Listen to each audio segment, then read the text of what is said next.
The one that we call Jesus often judged people by the fruit that they bear.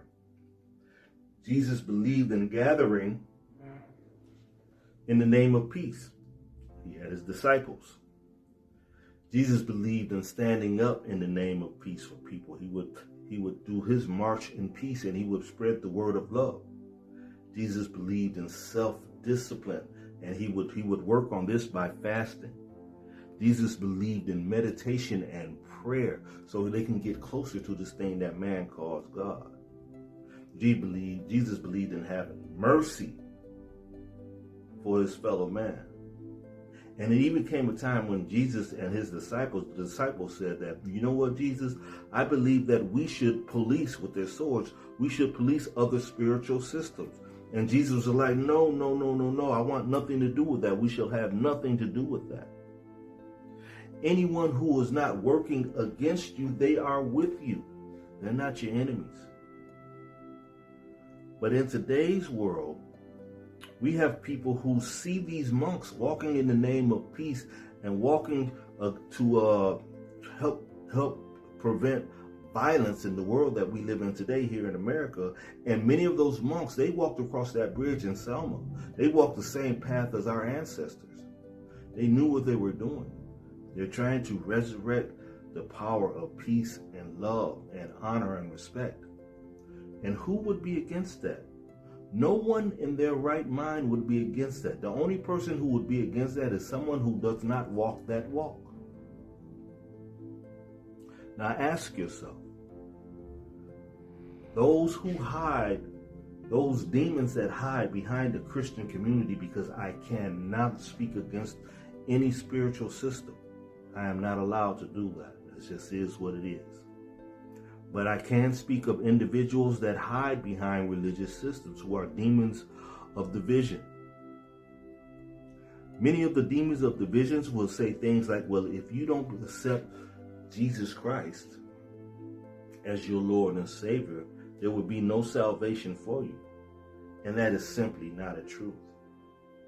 That is something that was just added on to the words of man, or something that man placed within the words. The true essence of God is your job is to become one with the essence of God. It takes spiritual disciplines. If you're not bearing the fruit of one who is disciplined within spiritual law, you are further away from God than anyone. There are people right now who are saying nay unto these religious monks, or saying nay unto these spiritual monks who are walking in the name of peace. And they do nothing like the one who we call Jesus told them to do. They are completely the opposite. Look at here. I watched this video earlier, and this person here was telling the monk that there is no salvation for you. Said you can never reach the kingdom of heaven if you don't accept Jesus. Oh, really? Jesus never said that. Jesus said the way unto the Father is through me. The part that they forgot to put in that doggone book is that he also said the way that I get to the Father is through me, and the way that you get to the Father is through you. You are the only path to God. You must discipline yourself. You must walk the path of Jesus. This right here, walking in the name of peace and spreading love and having mercy for your fellow man and accepting the spiritual path that others choose, that is the path of Jesus.